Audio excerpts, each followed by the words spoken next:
Welcome to another episode of Luke Reacts.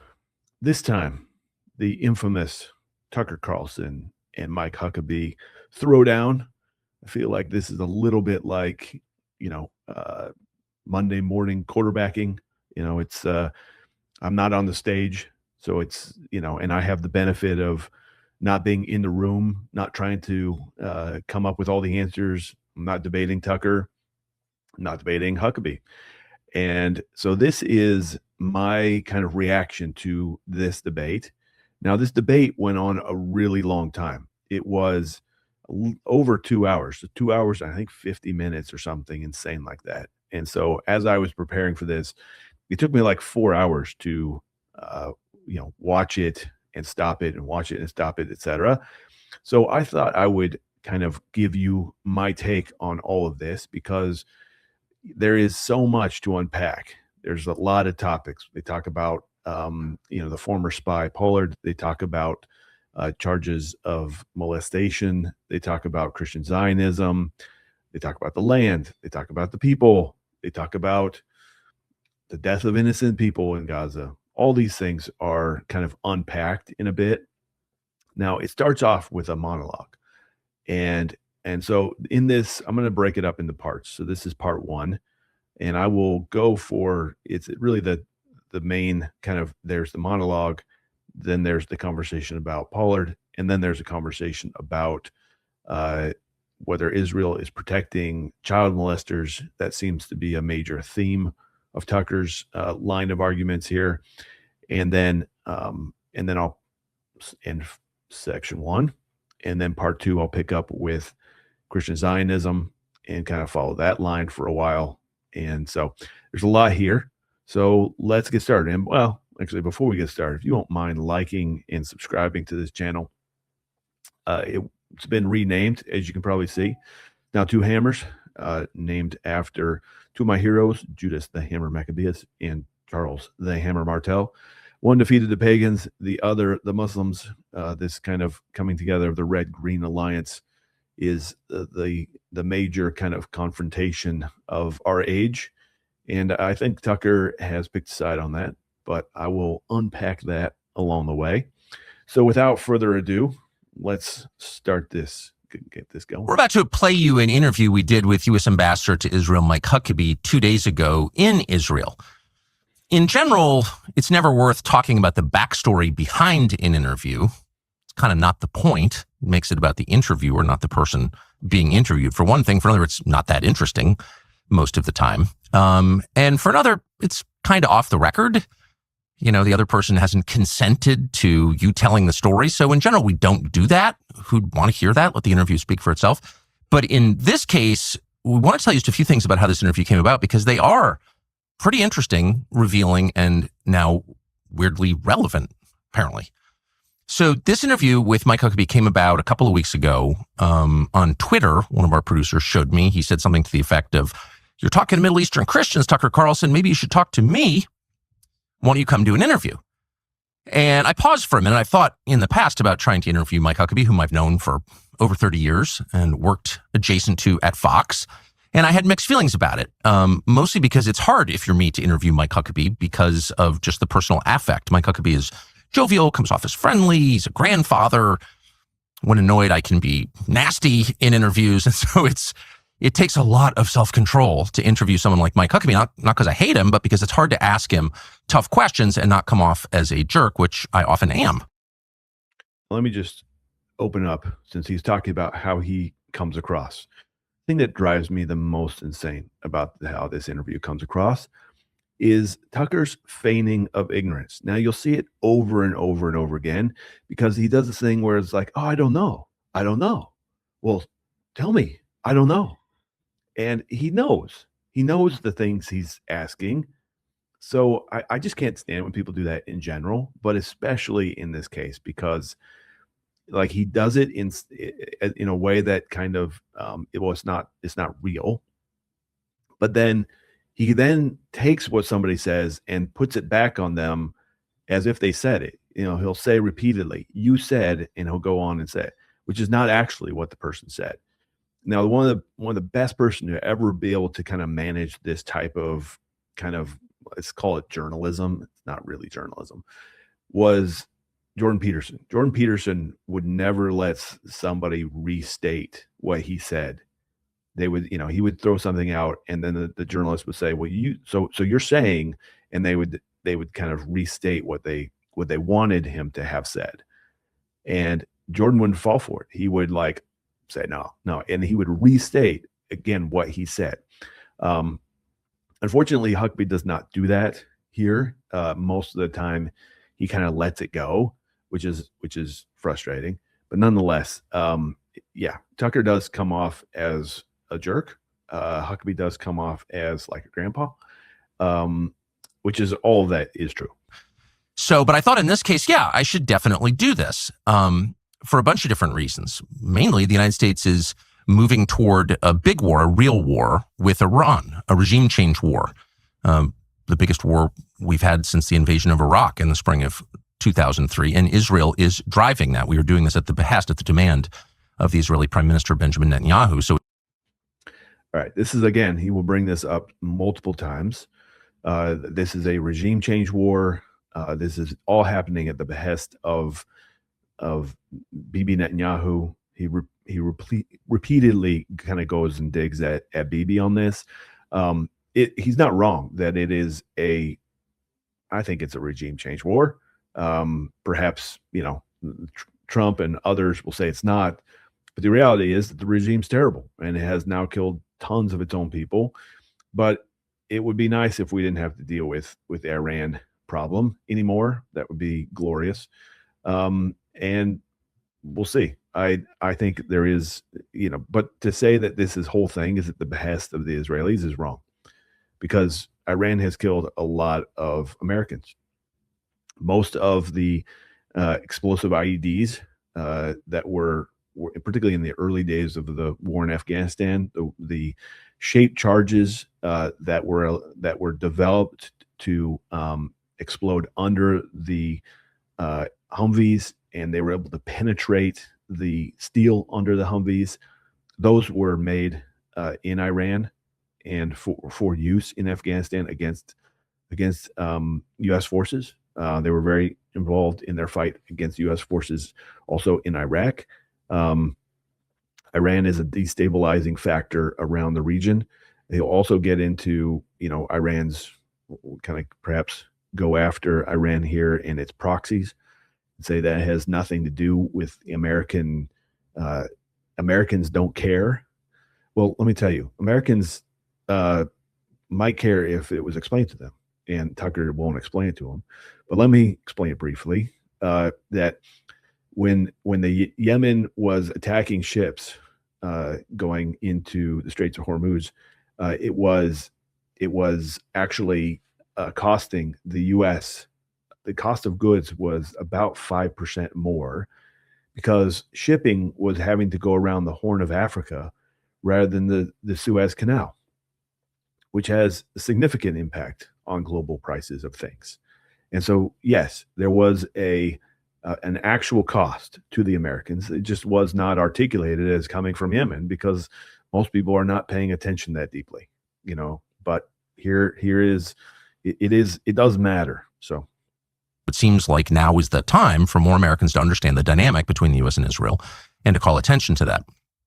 And for another, Huckabee's behavior in the last year in Jerusalem as the ambassador has been very, very striking. He famously had a meeting with the most damaging spy in American history. And why did he do that? He hadn't. Now he's going to bring up this guy Pollard. The case he's going to bring up is the fact that this Pollard guy shared American battle plans with the Israelis, who then supposedly passed it on to the Soviets. I would say that was not as significant as the passing of the nuclear bomb secrets that were passed on earlier. Perhaps, it's because Pollard's more recent. But yeah, I don't think it's the worst. It's bad. No, Pollard is a terrible guy, and that will be stated. Been asked by anybody up until 2 days ago, why did you do that? So I wanted to be able to ask him that. And so we accepted, and then began the usual negotiations about when and where the interview would take place. And we were constrained because we weren't expecting this. We wanted to do it quickly, but we had tons of travel. So we threw them a date, them being the American embassy. We can do it on this date. And they were very accommodating. And then the question became, well, where do we do it? Maybe a Christian holy site. We said, we've got to get in and out really quick, got to be back to do a bunch of other interviews, but we've got this time frame. They said, well, why don't you do it at the U.S. Embassy? Or maybe we said that. Great, U.S. Embassy. So the U.S. Embassy is about an hour, 55 minutes from the big airport in Israel, Ben Gurion. So we said, okay, what about security? Now, at this time, the Israeli government, the prime minister included, were attacking me in this show. Netanyahu suggested I was a Nazi, for example. And so we thought, how about security? Obviously. Not because the Israeli government necessarily would do something bad, because there are a lot of people in Israel who think, because they've been told, that I'm an anti-Semite or a Nazi or want to kill Jews. It's kind of crazy overstatement, all untrue, obviously, but it would be good. Now, he'll repeat this again and again, that he's not an anti-Semite or a Nazi. I will agree that I find the throwing around Nazi is very unhelpful, but I do think he's a proper anti-Semite. Sorry, Tucker, but we'll see. By the end of this interview, it will be pretty obvious to everybody where you're coming down on things, and it's just the fact pattern emerges consistently in one direction. Good to have security. And I should say, having done interviews on 6 out of 7 continents over 35 years, I'm not very security conscious at all. Never really feel uncomfortable with this. Seemed like a prudent thing to do. So we were told by the embassy spokesman, no, we're not going to provide security. And so we said, okay, I guess we'll get private security. But could we get someone from the embassy to ride in the car with us from the airport to the interview? And we were told, no. Could we get what they call a control officer, just an American, with us in an official capacity as a embassy employee with us? No, quote, for legal reasons, we can't do that. So I thought, well, that's very strange. And then they said, but instead, we're turning you over to the Ministry for Foreign Affairs, MFA, and they're going to arrange everything in Israel. Well, this was within 24 hours of the Deputy Foreign Minister, Sharon Haskell, releasing a video calling me an anti-Semite and an enemy of Israel. This was the person who the embassy was telling us was going to handle all of our travel. So it was at this point that I just called. I called the spokesman for the U.S. Embassy in Israel, and I said, okay, I'm an American citizen responding to an invitation from the American ambassador to Israel. And by the way, I'm the son of a U.S. ambassador, so I have some sense, I'm not an expert, obviously, but I have some sense of how this works. And I think that the U.S. ambassador has discretion to send somebody from his office to the airport to accompany someone in. I think that's right. And if it's not right, tell me what law you're talking about, what legal reason you're talking about that would prevent that. And now you're sending me over to a government official who's been calling me a Nazi? That's the person in charge of getting us to the embassy? Like, what is going on here? And the embassy spokesman, who's totally nice, said, well, this was the decision. Let me jump in here, because I think one of the things that is quite annoying is that Tucker expects to be treated as if he hadn't spent the last 2 years obsessing over attacking Israel and Jews. Honestly, like he has had on in, like, let's say 180 shows, like in 150 of them, he talks about Israel in some capacity, even when it's not even really relevant to the conversation. He always has some question that includes some dig. And so, surprise, Israel's not your best friend. They're giving you a hard time coming. They're going to give you a hard time going because you've been a jerk. What do you expect? Everybody like, oh, Tucker Carlson's coming. Hey, everybody, let's put out the red carpet for him. He's great. No, because he's a jerk. Of someone called David Brownstein. He's the DCM, the number 2 guy in the embassy. And I said, well, put him on a text exchange. Like, what is going on here? And so Brownstein got on and didn't answer the question, but basically said, well, okay, let's just do the interview at the airport in the diplomatic reception area at the airport. Okay, I said, we're going to be flying in from Europe, and we had to be in and out really quickly. So at great expense, we chartered a plane, which I never do because I'm cheap. But we did. And so then I said to them, okay, I want to send you the flight information, tail number, flight number, route, and I want you to pass that on to the Israeli military just so, they don't mistake us for an Iranian drone or something. I mean, not to be Really? So he's worried about getting shot out of the sky. Just, that's his big fear. He's like so convinced about, oh, I'm not worried about security. I've been all over the world. I'm not big, like, but I'm gonna get blown out, on the ground or shot out of the sky. Maybe you're amazing, Tucker, but I don't think Israel is looking at you in the way they look at Hezbollah and Hamas, Sinwar and whatever. I mean, the guy who is literally the head of Hamas is still running around, still having meetings and stuff. He's alive, but you, wise one, come on, slam. Paranoid, but again, this is probably the most violent country in the world, Israel. All right, it's not. Israel's not the most violent country in the world on so many measures, right? It's not even close. It is. I mean, I hate to compare the United States to Israel, but since Tucker is going to spend a bunch of time doing that, let's do that. Like on factors of murder rate, on factors of suicide, on factors of rape, on factors the per 100,000 or per million. The U.S. is significantly higher and more violent in those statistics than Israel is. But Tucker's planting seeds in the head of his followers, right? So if your default position is to agree with Tucker, then you're gonna like this. You'll regurgitate. If you actually are concerned about facts, then you will realize that this is not true at all. Is there a country in the world where a higher percentage of the population has held a gun or shot someone? I mean, I don't know the answer, but this is a.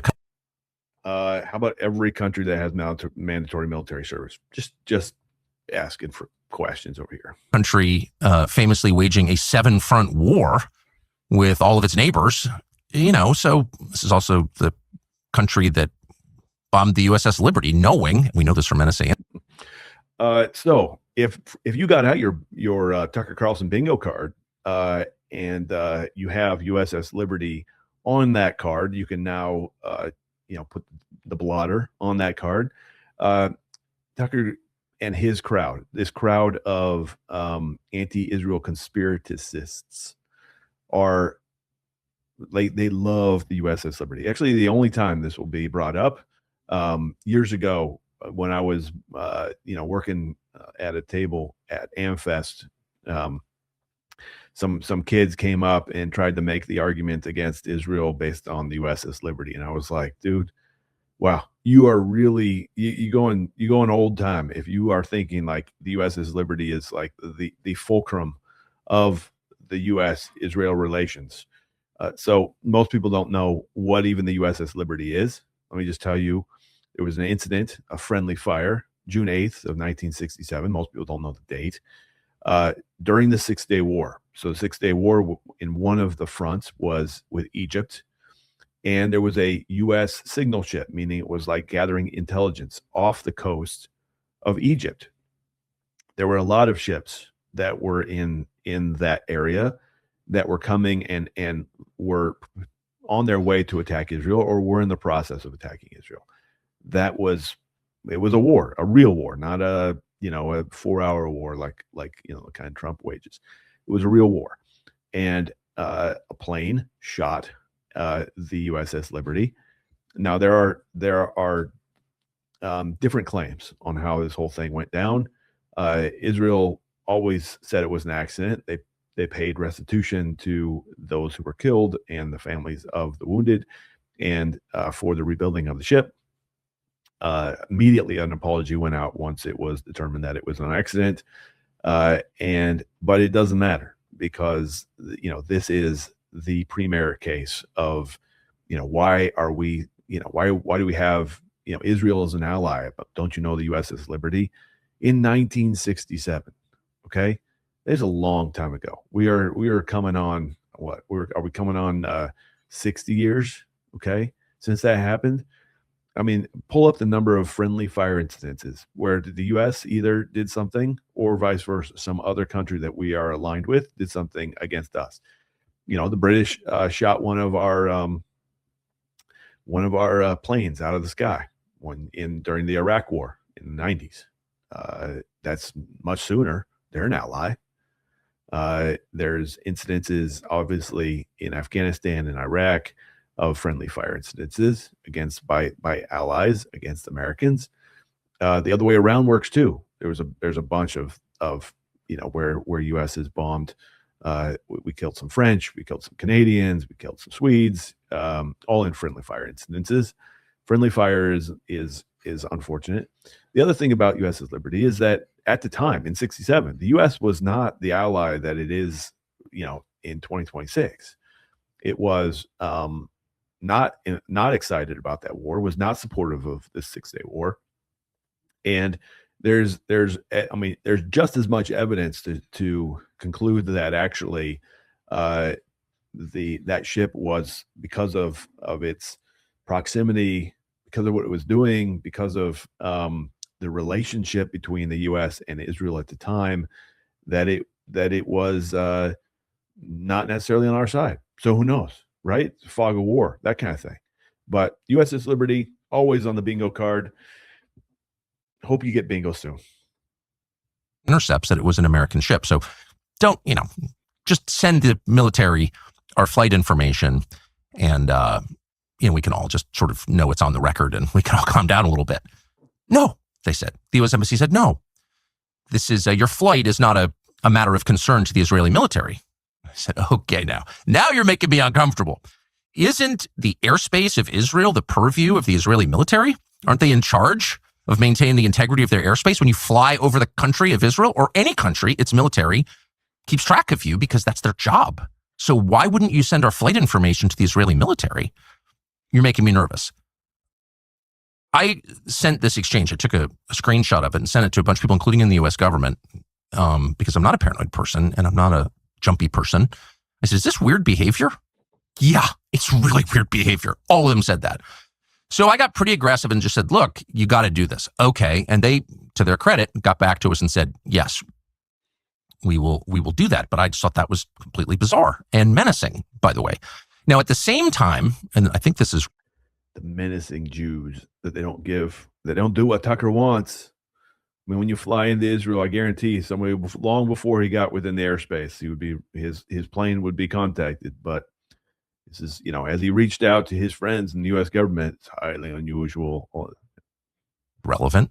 Certainly it goes to motive. I was attempting to set up a meeting, as I have been for the past 3 months, with the Prime Minister of Israel, Benjamin Netanyahu, who I've dealt with a lot in the past, and who denounced me as a Nazi in public, a member of the woke Reich. And why was I trying to do that? Not an interview. I knew he wouldn't sit for an interview, but I wanted just to meet with him in person. One, to show that I'm willing to go to Israel. I don't hate Israel as a country. But two, just to say directly to him, this is bad. This should be de-escalated. This kind of rhetoric doesn't help anybody. Calling me specifically, a Nazi and an anti-Semite when you know that I'm not. By the way, if I was, I would just admit it. I've said many times I think anti-Semitism is immoral. It's against my religion, just as hating any group on the basis of their bloodline is immoral. So this is I don't know what Tucker thought the conversation would be with Bibi, how it would go, but de-escalation. If Tucker's goal is de-escalation, he's doing it wrong for sure, because this whole interview, 2 hours and 50 minutes, is just reaffirming everything everybody is concerned about Tucker for. There's not this, he is not an honest broker in this. And maybe he thinks he is.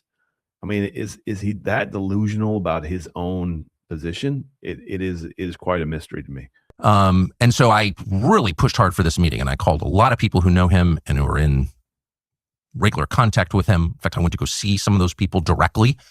Please, can you help me get a sit down for 5 minutes with Benjamin Netanyahu? And I probably called or met with 6, 7, 8, maybe more people on this question. People in official capacities, people in the Israeli government. I know a number of people in the Israeli government, people in Israel, a friend of mine in California who knows him. I mean, I really, really tried. And I did so for 2 reasons. One, because there was a threat to my family. The Israeli government and Netanyahu himself tried to punish 2 members of my family. I won't be more specific, but actually punish 2 members of my family, because he has said in public many times, believes in blood guilt. Amalek, when someone commits a crime against you, you punish not just him, but his family, his bloodline. There's no idea that's less Western than that, more anti-Christian than that. All right. So he does bring up this whole situation with Amalek again later in the interview. and since we're into the monologues session here, the Amalekites were famous for having attacked the people of Israel when they were in the desert, in the wilderness, and they attacked them from behind. They attacked the women and children. I'll talk more about the Amalekites later, but there is the King Saul, the first king of Israel, was told by Samuel the prophet to kill every living, like all the Amalekites, just kill them. Women, men, children, animals, nothing, like leave nothing. And Saul didn't do that. And so actually it was one of the reasons why Saul lost the empire, lost the kingdom, not the empire, lost the kingdom of Israel, was because of that. Now, I will get into, I think, a bit later to the whole kind of meaning behind the Amalekites and Amalek and the call of Amalek. But this is this idea that, let me just kind of plant the seed right here. Here's the challenge. I think one of the big challenges Tucker has is he has embraced an understanding of Christianity that is aligned with what is often called to as the Anabaptist, which is kind of the pacifist wing. In that wing, you have denominations like the Quakers, the Mennonites, actually the denomination I grew up in, which was the Plymouth Brethren. All are kind of within the Anabaptist stream. And the Anabaptist stream is kind of also known as the peace churches. They embrace nonviolence as a real principle. One of the most kind of comprehensive Anabaptist documents, the one that is kind of core, if there's a core document for the Anabaptists, is the Schleienheim Confession, which prohibits, actually, I mean, not prohibits, but basically, if you follow it, then you would agree to it, that Christians should not be magistrates, because all coercive power, all government power by nature is coercive, and all coercive power is violence. So by participating in the government, you're participating in violence. And as a follower of Jesus, you can't do that. And so he seems to have embraced an Anabaptist view, because he does this a lot. He claims that the death of the innocent is contrary to Christian belief, which it is.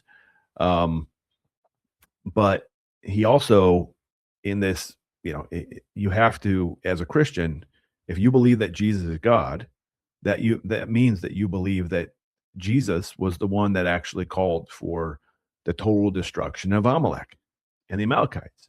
Okay. Now, if you want to reject that and say that let's say the Old Testament God is, like Marcion said, a tribal deity, and the full revelation of God is seen in Christ.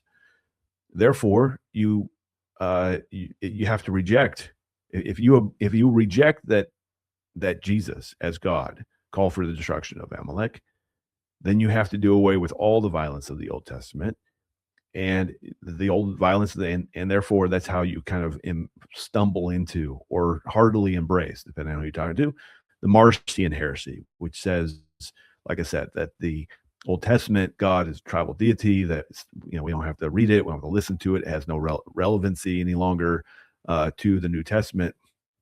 Now, a lot of New Testament Christians will say that you read the Old Testament through the lens of Jesus, which is true.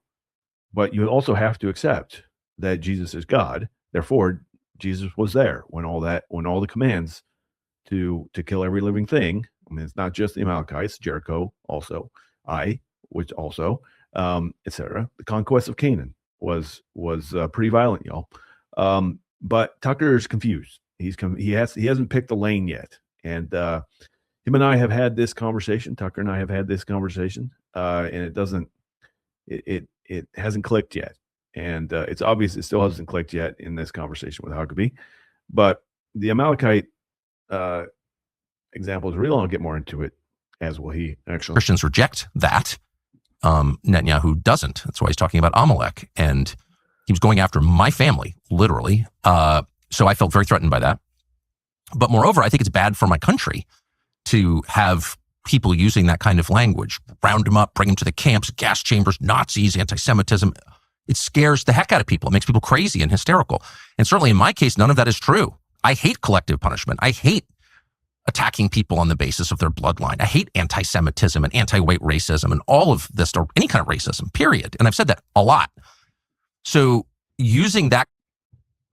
Again, like he says it a lot. He says it a lot, but then the way he engages seems to be not the case. And he doesn't seem to get it. It really is the frustrating part of Tucker. Either he's totally gaslighting or he's so confused and naive about his own, like the lack of self-awareness perhaps is on number 10. Kind of language against someone who is not fundamentally your enemy, who just, in my case, I want Christians in areas controlled by Israel to be treated with dignity, to have rights. And I don't want the U.S. government involved in a war, a regime change war with Iran. Those are my priorities, and I've said them out loud. I have no secret agenda. So to attack me as a Nazi for saying that suggests Again, I don't think that's why he's being attacked as a Nazi. Now, he wants the Christians in their Israeli areas to be treated well, but he hasn't interviewed any Israeli Christians or Palestinian Christians or Christians in the Israeli-controlled territories who aren't anti-Israel. So the thing is, there's a bunch that are. My friend Shadi Khalil, he invited Tucker to meet with him. He invited Tucker. He asked to be on Tucker's show. Shadi has fought in the IDF. He's a retired paratrooper. He leads like a Mechina, which is a pre-military academy for Christians and Jews. He is involved in the integration of Christians into the IDF, and like it's a whole group of there's literally tens of thousands of Christians in Israel who are supportive of Israel. But the only ones that Tucker wants to talk to are the ones that are anti-Israel and are calling for Israel, who have embraced Hamas's talking points and are often spokespeople for Hamas. Those are the ones he interviews. Total unwillingness to compromise. Anyone who doesn't agree with us 100% must be destroyed. His family must be attacked, my family, and must be written off as a Nazi. Well, when you do that, it makes people hysterical. It increases the temperature to a point that, someone's going to get hurt if you keep talking that way. And it's just bad. It's bad for the United States. It's bad for the world. So I wanted to deliver that message. I finally wound up talking to a guy called Yoram Hazony, who is an Israeli who famously organizes the American National Conservatism conferences. And I said to him, look, you're having a National Conservatism conference in Jerusalem this summer. You asked me to speak at the first National Conservatism conference in the United States, and I did. Obviously, I believe in national conservatism, America first. I think every nation should put its own people first. That's why you have governments. And I would like to speak at this one. And moreover, I would like you to ask your friend Benjamin Netanyahu to meet with me. And we had this sort of long back and forth. And it was, no, you cannot speak at the National Conservatism Conference because you're an anti-Semite. No, I'm not, I said. Yes, you are, he said. And I said, well, I really would like to speak to Bibi to kind of de-escalate this. And he said, it would not be in his political interest to meet with you. That's almost verbatim what he said. Therefore, no. So then I realized, you're dealing with people who are unreasonable, who are in. So let me talk about my friend Yoram. Now, Yoram and I have spoken quite some lengths about Tucker for a while. Him and I, he runs actually runs trips to Israel called their conservative study groups. They are for national conservatives. I'm often the resident Christian scholar on those trips. And they're for people who are kind of in Tucker's orbit, the friends of Tucker. Okay. And so when Tucker called Yoram and I talked about it. We talked about what I was encouraged, actually, because it was my understanding that in his meeting with Trump a few weeks back, that he had been told by Trump to kind of fix this problem within the right that Tucker is contributing to. And I was, I was under the impression that Tucker was interested in changing his ways. And it became clear to me, based on this interview, he's not. But let me just read to you what Yoram said in response to this. He posted this on X the other day. He said, a few weeks ago, a mutual friend asked me if I'd be willing to speak to Tucker Carlson off the record. I agreed, and Tucker called me 3 weeks ago to talk. I continued texting him for 8 days after that. But this past Friday, Tucker released a video in which we reported to the public on his off the record conversation with me. Inaccurately, of course, so there's some additional information on my short lived discussion with Tucker Carlson about anti Semitism on his show. Tucker called me on a Sunday, February 1st. We talked for an hour and 23 minutes. I love that. Yorm's so precise. Here's what I noted down on my desk calendar right after the call. 8 a.m. Tucker Carlson, 83-minute call, wanted to know how to end the charges of anti-Semitism against him. Tucker told him to end it on January 11th. So you can see Tucker explained that he was calling because he had come under pressure from President Trump at his famous meeting at the White House on January 11th. He told me that the administration wants him to find a way to stop this high-profile fight with Jews and Zionist Christians. Tucker told me he wanted my advice on practical steps he could take to change the impression that he was an anti-Semite. I thought he was asking me to host him in Israel, so I explained to him that I could not do much to help him because just about every Jew I know believes he has been waging a savage campaign against the Jews, Judaism, and Israel for the past 18 months, and that most think his aim is to drive Jews and Zionist Christians out of the Trump coalition and out of the Republican Party. I said that even a year ago, quite a few Jews would probably have jumped on the chance to appear on the Tucker Carlson show and to present an alternative point of view, but that this looked impossible for me now, and that it would stay that way as long as there's no change of direction on his part. Tucker wanted me to explain to him why anyone would think he was an anti-Semite. You've seen here several times. I answered that question for more than an hour, giving him a series of examples of statements he and his guests have made on his show that seemed to completely unhinged and motivated by a desire to slander Jews, Judaism, Israel, and Zionist Christians in order to do as much harm as possible.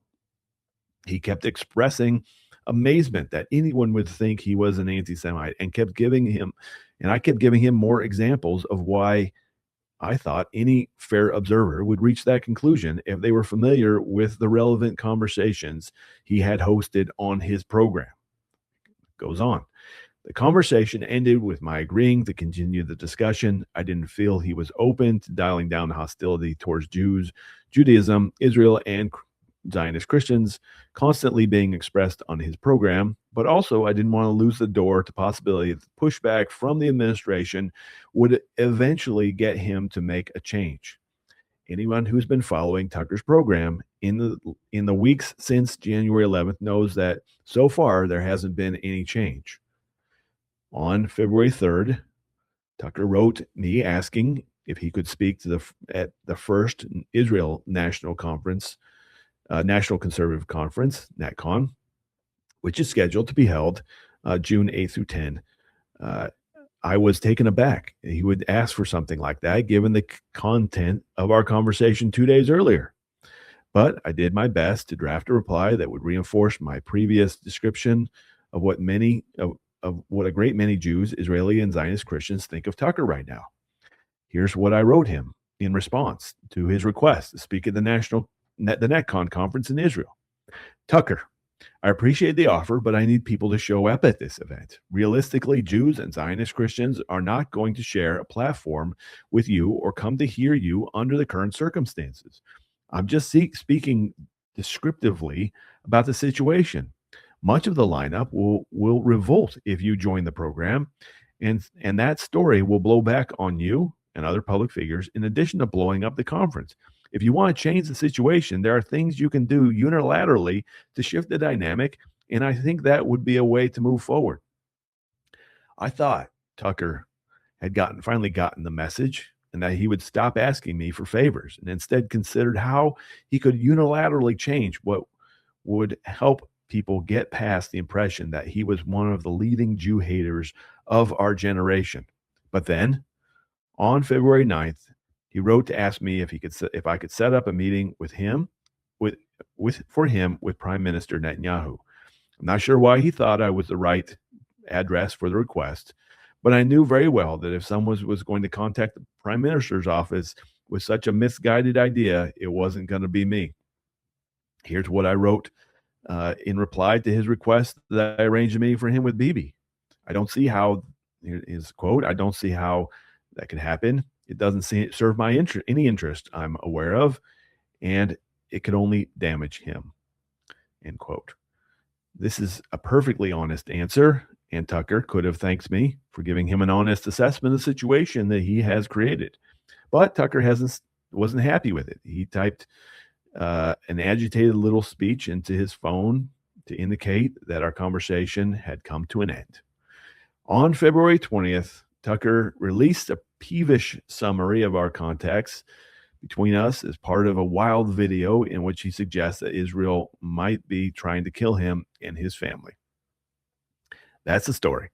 I'll just add one more comment. Most of what I do in public life is building coalitions. That means I talk to a lot of people who don't agree with me on all sorts of things. And sometimes this means meeting with people who don't like me very much. I have these in-person, off-the-record conversations because often people turn out to be quite different in private. Sometimes it's just misunderstood who they are from their public appearances. Sometimes I've understood very well that they are who they are, but it turns out they're willing to explore possibility of making a change. And also, even when nothing else comes of it, I learned a tremendous amount about people from these private conversations. In Tucker's case, the private person turns out to be exactly what I've been saying in public. As for now, I'm not seeing any sign that he is willing to play ball with mainstream nationalist camp in the Republican Party, much less he has any regrets for who and what he has become since leaving Fox News in 2023. Whatever his motives for turning his podcast into what seems like a circus of anti-Jewish messaging, right now, this project is clearly more important to him than helping the administration keep its coalition together so it can govern effectively and win elections in 2026 and 2028. That's Yorm's message back. I've been involved in a bunch of those conversations, and I too have been in a texting conversation with Tucker for a long time.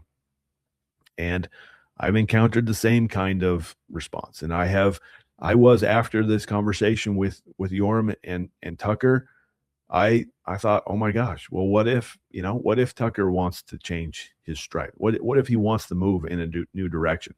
One of the preeminent features of a Christian is one who believes that a person can change, that they are redeemable. Now, I'm not saying that Tucker is irredeemable at all. I think he still is. But it is not evident to me that there is any repentance, because part of the process of repentance, you have to acknowledge that you have done something wrong, and he seems unable to do that. And until that happens, I don't see a path forward for those of us who are trying to keep the broad coalition of conservatives together. That he seems to be trying to destroy. I'm not interested in being helpful to his restoration. If Tucker wants to change, I'm all for it. But as of now, it's not evident. And I provided Yorm with what I thought would be a path forward for Tucker. I described it to some people as Tucker has not found himself in a minefield. He has found himself in a field of mines. And the path out of that field of mines is very it has to be done very carefully. And I recommended a way, and I recommended a path for him. How can Tucker be Tucker doesn't have to say, become a rabid Zionist, a dispensationalist. He doesn't have to suddenly shout from the rooftops, I love Jews. No. How about just stop talking about it? Okay. How about not talking about it at all? There's enough issues out there. I mean, the economy, immigration, borders, fentanyl. In this interview, Tucker brings up fentanyl in his own town. Okay, how about spend a ton of time on that? You don't have to talk. You don't have to go from attacking the Jews to praising the Jews. How about go from attacking the Jews to stop talking about the Jews? That would be okay. There's a bunch of people who are in that camp I have no issue with. I don't expect everybody to be as committed to this as me, but you don't have to talk about it the whole time, all the time, every show. It really is shocking to me. All right, so that was Yoram's response, and Yoram is he talks to a lot of people. He's a really great guy, and the fact that that Tucker chose to throw Yoram under the bus like this is really quite intentional. I think in part it's because the conservative study group tours have been effective. We're not sugarcoating Israel and Jews or anything like that. We're just showing a part of Israel that most of these guys do not ever see. Lots of people don't see. It's a conservative Israel. There is a very strong conservative Israel, and it's important for people to know that. If the only Jews in the world you meet are progressive, then yeah, I can imagine the frustration. But that's not how nations work. It's not how peoples work. So the stereotyping is low IQ, man. So all right, let me keep going. This is already longer than I wanted it to be, but here we are. Inflexible, who are in fact fanatical, and then add to that, of course, that my tax dollars are paying them. It's all pretty distressing. So that was the backdrop behind our very brief and highly intense trip to Israel. So we show up on Wednesday, fly in from Europe, again at great expense, and show up at the diplomatic terminal at Ben Gurion Airport where this interview is going to take place, which is bizarre in itself. A filthy building. The windows are so dirty in the terminal you can't see out them barely. There's like exposed drywall. The whole thing is depressing and grim. There's litter outside. Like, what is this? This is the diplomatic terminal in Israel. I thought that was very strange. Having been in a lot of diplomatic terminals, I've never seen a rattier one. We go in, and Huckabee's there. I want you to pay attention to the language here that Tucker is going to use. Filthy, dirty, littered. He's going to talk about thugs, lots of thuggery going around in this section here. He's not a big fan of what he walked into in Israel. Mind you, I have not been to the diplomatic terminal, so I have no idea how dirty it is. But contrast this with his recent stints in Qatar and Saudi Arabia and Jordan, where he's talking about, oh, it's so clean, it's amazing, it's like evidence of who's on the right side. Yeah, I don't believe it. And of course, he's totally friendly, as he always is. Very, very friendly guy, and cheerful, and we sort of chat, and the whole place is filled with these guys in t-shirts, thuggish looking guys in t-shirts who are some kind of security. So we do the interview. You're about to watch it. It's very long, at 2.5 hours ish, and I try my hardest to be friendly. I think I kind of succeeded. You can judge for yourself. But I really got the sense, and again, you can decide as you watch it, that Huckabee was not able to answer any of the questions, but also not really in charge. You really got the feeling of a guy sort of trying his best to repeat the talking points, but very constrained, like unable to say certain things. Not because those things might harm the interests of the U.S. government. He was happy to attack, for example, the U.S. military and say they're more brutal than the Israeli military. Okay. But unwilling to say certain things because they might reflect poorly on the Israeli government. And you sort of thinking about this for a second, you're like, wait. Right. So what Tucker just said is that Huckabee is a stooge for the Jews, for Israel, right? Like that he is not answering questions. He's doing his best to go through the talking points. How insulting. I mean, like you gotta imagine that, like, he must have thought that interview went terrible. Actually, I asked him and he thought it went great, but he must have thought it went terrible because this whole monologue is about setting the stage for the simple minds that will watch this and embrace everything Tucker says. Right. So like, he's not answering for himself. He's being manipulated, that he's actually against the US and America. And he's more interested in protecting Israel than he is about supporting. that kind of setup is really important for him. He's trying to place in your mind how to watch this whole interview, and you're supposed to watch it through the lens of that he is that um that Huckabee has been captured mentally, or he's being manipulated by the puppet masters over him, that he is just a stooge for the Jews. Don't watch it like that, because it's not actually true.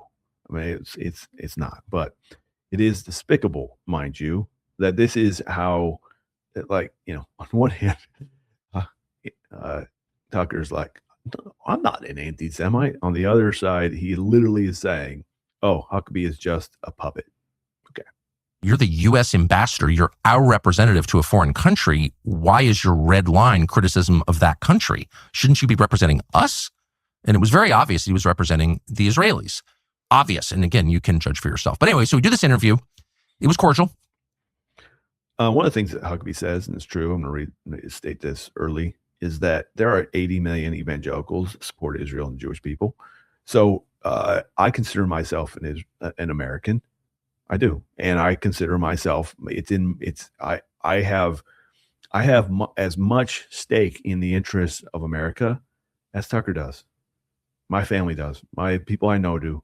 Okay, and the 80 million evangelicals who think like me, he represents me. Huckabee represents people like me. The administration, in their support for Israel, represent people like me.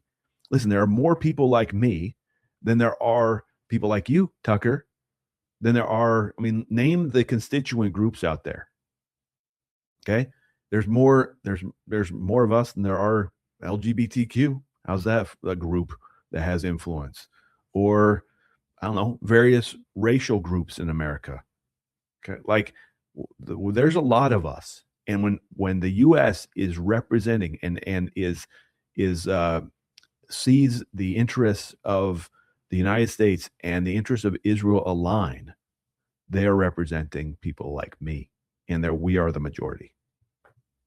And at the end, we're set to fly out. We have a time. We have to get out, and the plane is sitting right outside, and we're ready to go. And for some reason, the Israelis still have our passports. There are 5 of us there, and 4 of us are flying out on this plane. One's flying out commercial with our gear. So my business partner and I, which were standing there, we've never left the airport, never went anywhere. But our 2 producers have spent the night before in Tel Aviv, and they're called into rooms and given the 3rd degree. Now, keep in mind, they're about to get on a plane and leave. In fact, we're late. We have to get out of there. We have a slot to get out. And security, whoever this is, won't let them go. So I don't really know what's going on at this point. I'm like, where are our guys? We got to get out of here. So one of them comes out and he says, that was the weirdest experience in my life. They asked me questions about the interview. Who did you speak to? Keep in mind, this was like 8 feet from where we did the interview. Well, the U.S. ambassador, Mike Huckabee, what did you talk about? Why did you ask those questions? Was it a hostile interview? And of course, everything in the diplomatic terminal is taped. Everything in Israel is taped. It's a police state. It's a surveillance state, obviously. You go to Israel, they put software on your phone. Everybody knows this. Everybody knows that the Israelis spy on everybody. If you show up in Israel, they'll put software on your phone. Like, what the heck? How, like, the conspiracy land that Tucker is imbibing in, the stewing in the juices of, is Looney Tunes. Okay, it is not a police state. Nobody's putting software. If like all this is true, then man, Israel's doing a terrible job with all that software, because they could know everything about everybody if it's so obvious and so like readily available. And well, they don't. They're not. They see it as like there's Israel. There's as many ton of people in Israel that are as against the government as Tucker is, and a bunch of other people. It's like a 50-50 country. On the, like, there's 50% who are on the team Bibi and the religious Zionist and that kind, and then there are the other 50 are against it. Okay, and it's not a like unified country in those terms. And to present it as if it's like a police state that puts software on that's absurd. I mean, listen to yourself, Tucker. Come on, come back to reality. It's wild to me. Constantly spying on you more than probably any other country. And so they know the answers to these questions, but they're asking my producer, like, where do you work? How many people work there? Do you go to the office? Where is the office? What are their names? They're doing like an intel op and humiliation exercise on my producer. This isn't security. We're leaving right now. Now, the thing that, I mean, maybe Tucker on his previous 9 trips to Israel never got questioned on the way out, but the first 20 times I went to Israel, I actually called when I was going to Israel, there's what I called the special room, which was the room that I would sit in for 20 minutes, 45 minutes, 10 minutes, like depending on whatever. I have no idea. I have no idea why, but for many years, every time I went, literally every time it didn't matter what group I was going with. Every time I went, I ended up in the special room. And on the way out, I would get unpack every electronic in your bag. The entire bag would be emptied into bins. The entire bag. I mean, like everything in my backpack. And it would take a long time. And they would ask me a bunch of questions. It's not unusual. Lots of people have this experience. And it's because, honestly, it's because of people like you, Tucker, who spend your entire waking life, it seems, attacking this country. So they're not going to give you, chocolates and roses on your way out the door. What do you expect? And they're holding his passport. The interrogator is holding the passport in his hand as he's asking these questions. So he's telling me this, and I said, this is the most outrageous thing I've ever heard. Huckabee's gone by this point. You're an American citizen who's just had a conversation with the U.S. ambassador, and some thug is demanding details of that conversation? And I hope you didn't answer. And he's like, no, I didn't. I don't know what to say. Meanwhile, our last guy, the youngest man who was traveling with us, our last producer, is still in a room being questioned. So I pull over one of the guys and said, we got to get out of here. So I don't know what this is about. It's outrageous. And, there's nothing I can do about this point, but we got to go. And this woman comes up to me and says, look, let's just go. We're going to bring you to the plane and he'll come later. I said, no, it's my producer. He's being interrogated, asked totally over the top, fully inappropriate questions that have nothing to do with security at all. Pull up your website, show us your text exchanges with other people on your staff. What are your politics like? And again, what did you say to the U.S. ambassador and what did he say back to you? Those are not relevant questions if you're trying to keep your country secure. Those are intel questions. And they're over the top. And I said, I want this guy out now. Let's go. We got to go. And they said, no, just leave him here. We'll bring him to the plane later. Twice they told me that. Just leave your guy behind. No, I don't think so. So I was enraged by this. Get on the plane. We get a text from a reporter who somehow knew that this had happened. I have no idea how. Oh, I have no idea how. Here's like great gaslighting from Tucker. So the guy who wrote the story, the reporter who wrote the story on Tucker's security snafu, the security problems in Israel, used to work for Tucker and now works for the Daily Mail. Oh, weird. How could it possibly be that this reporter just out of the blue reached out and knew about, the security problems? Actually, I did because he told me. But like there was, come on. This is like Tucker totally knew, totally set up the counter op to whatever op he thinks was going on and let his former employee know that he's getting held up in security and to write a story about it. Well, it didn't go well. I had no interest in publicizing it, actually.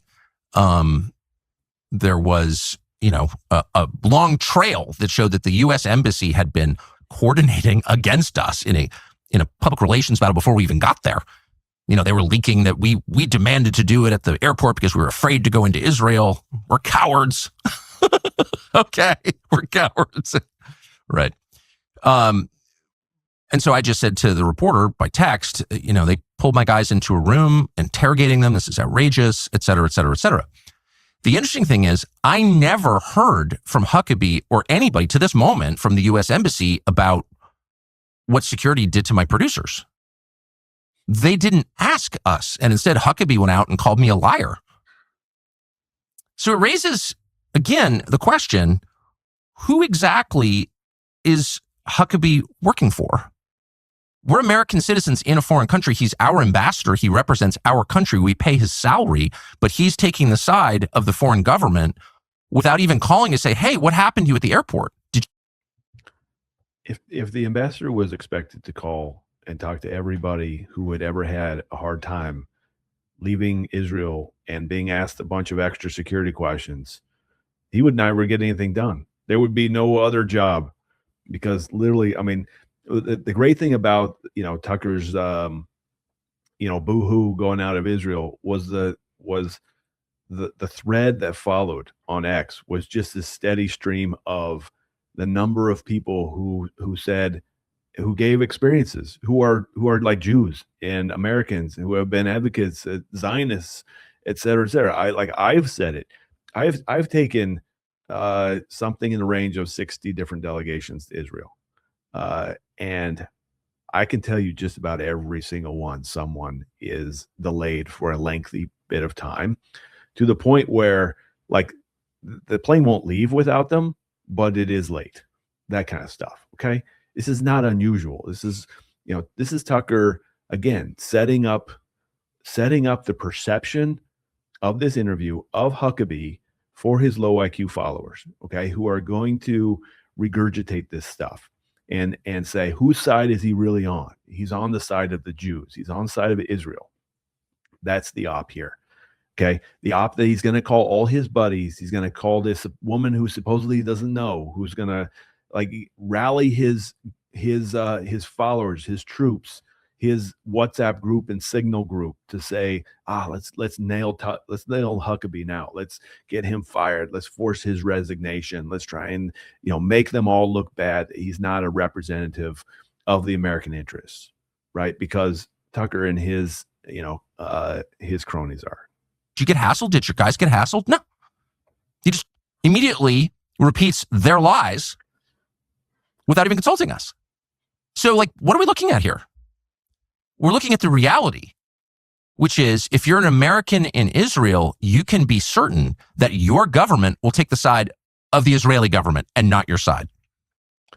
There are 700,000 Americans in Israel. I'm pretty sure that, that America is doing a good job of representing those people. And really, is that so different from the experience of Americans in the United States? Can you be sure that your government will take your side over the Israeli government? No, of course not. They will always take the Israeli government's side over yours. And that's the core problem. And this is the core problem of Tucker's line. Okay. Again, America represents me as much as it represents him. He represents more of my people. America represents more of my people. There are more of us. We are the majority in every poll, every single one. We're the majority. And those interests, it's not an either or. He wants it to make an either or. It's in the American interests that Israel is strong. That's the case that I make. America first. I'm America first, but I'm not America only. I am America first, and I support Israel, because Israel and our interests are aligned. And Tucker wants to make it. Tucker is repeatedly attacking America, right? Like he just said, America is not interested in your interests. He will go on to say America is failing. America is we can't afford things. We're terrible. It's like the pessimistic anti-American message of Tucker Carlson. It really shocks me that he has any pull with this administration.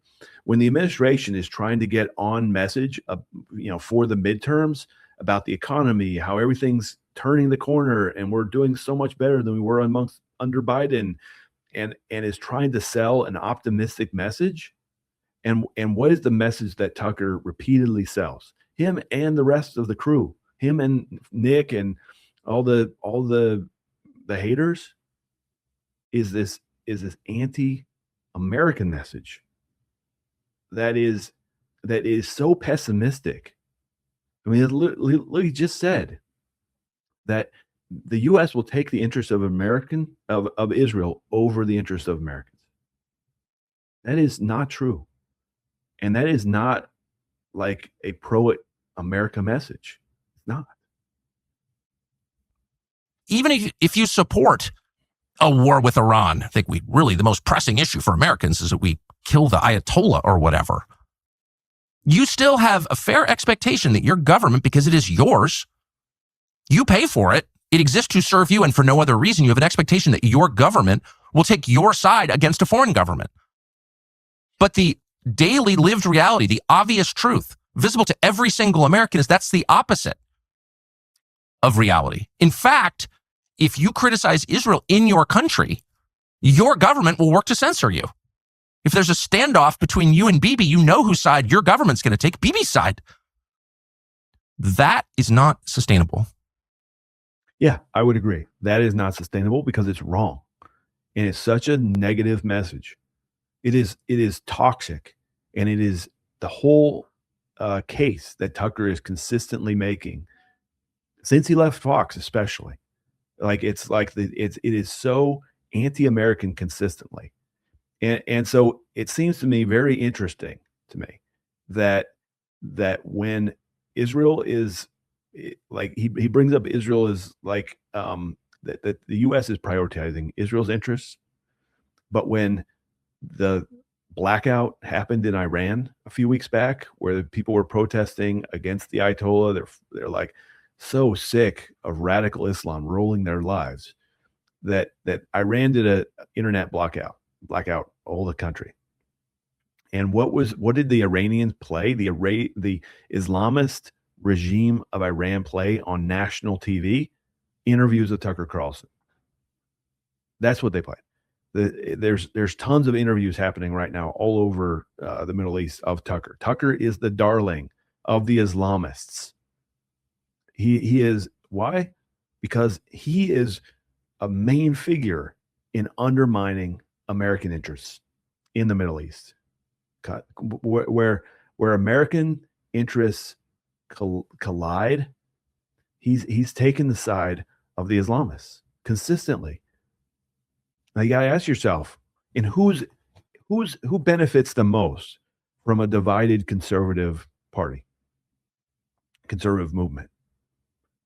Well, the left, Democrats, but the Islamists, right? So the Muslim Brotherhood, which has been labeled a terrorist organization by Jordan and the UAE and the Saudis and a bunch of others, a bunch of states in the United States have now begun to call them out repeatedly. The Muslim Brotherhood, they're getting called out in Texas and Florida. Organizations like CARE, etc., they're calling them out, passing legislation. In these instances, who benefits? Well, the Muslim Brotherhood benefits. They don't want they don't want more and more Republicans taking them on. It's in the interest of CARE, the Council of American Islamic Relations, whatever they go by. It's in their interests that there's a divided conservative party. So it's no surprise that this is a wedge issue. It's obvious it's a wedge issue because Tucker has just said it's a wedge issue. And we should listen to him when he says it's a wedge issue. But it's a wedge issue because he's wanting it to be one. He's benefiting from it somehow. Now, I'm not one of those guys that says, "Oh, Tucker's just paid off by Qatar." I actually think so, but does it matter? I don't know. But he's certainly aligned on messaging. He's aligned on messaging of the Islamists because they would hate a unified Republican Party. And so I think we should take a very careful look at who benefits from the division here. And it's certainly not Israel, but it certainly is the Islamists. That is too humiliating. It's too clearly an inversion of the natural order. Your government exists for you, not for a foreign government. But that's not how we live in this country or in Israel. So that's what we learned. And one last thing.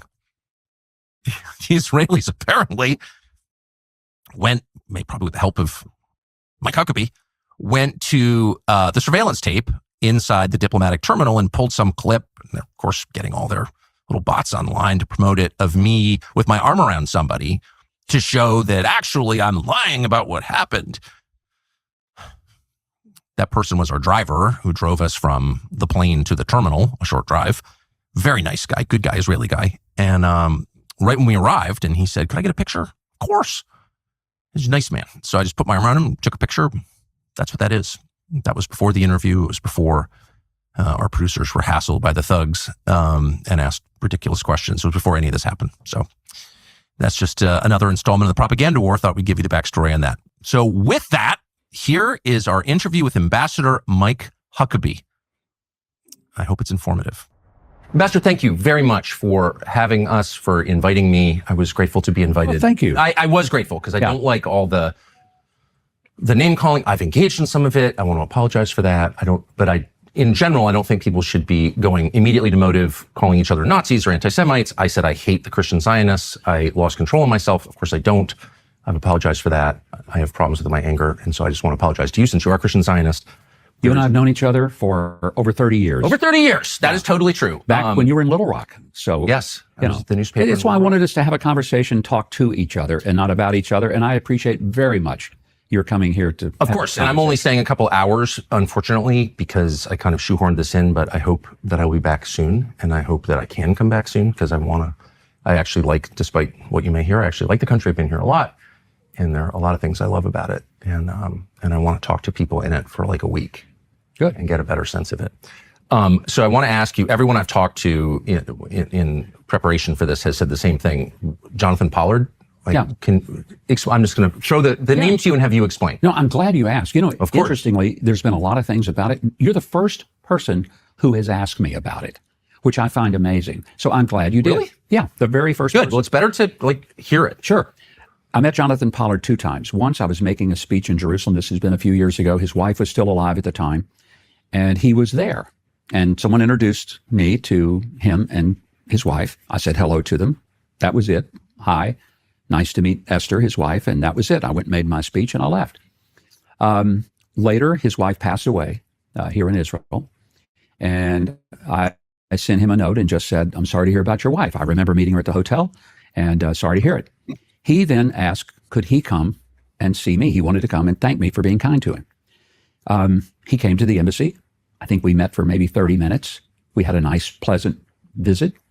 The funny thing was the New York Times reported that it was a secret meeting. Tucker, if you've ever been to the U.S. Embassy, you would know there's no such thing as a secret meeting at the U.S. Embassy. Sure. There are cameras everywhere. You walk through Marines, you walk through security, you walk through the front office, and there's a dozen or more people that are going to check you out when you come. And before you get there, you're going to have to give us your passport information. You're going to have to be vetted and screened and all of this stuff. So the idea that it was secret was ludicrous. The whole idea is, look, Jonathan Pollard did something that was terribly wrong. He sold secrets. He shouldn't have done it. He was sentenced to 30 years in prison and spent 30, actually was, I think he was sentenced to maybe more than 30 years, but he spent 30 years in prison. Most people convicted of something similar, which was one count, I believe, would have spent 2 to 4, but he spent 30. I don't have a problem with him spending 30 because I think what he did was despicable. I'm not defending anything about what he did. But even people like the former director of the CIA, a number of other senators on the Senate Foreign Relations of the Senate Intel Committee said that he should be allowed to leave and move to Israel if he wanted to. So it, to me, was not as big a deal that I had this basically courtesy meeting. He wanted to thank me for being nice to him when his wife died. That's pretty much the story. You advocated for his release. So it is interesting to me that I think that actually that whole exchange where Huckabee takes a long, is able to expand on something for a long time might be the longest actually segment where Huckabee talks. Everything else from here on out becomes this kind of real back and forth. And it's interesting to me that the Pollard conversations is the first thing out of the gate. It is it's not Zionism, which is what I expected to be, the very first kind of question. It's Pollard. And it's interesting because again, it sets up kind of if you've made it through the monologue, which is exhausting, and then the first question you get is Pollard, it kind of cements where at least Tucker's friends are, because if everyone he's talked to, the major question that they want out of the gate is Pollard. I'm like, that's so weird to me.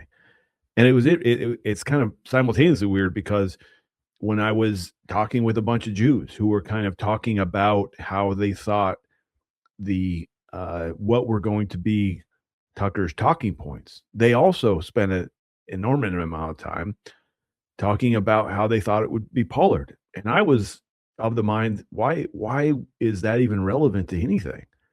It's clearly like the world in which I'm operating is not the same world in which maybe Tucker's running around in, where the Pollard issue is a huge issue.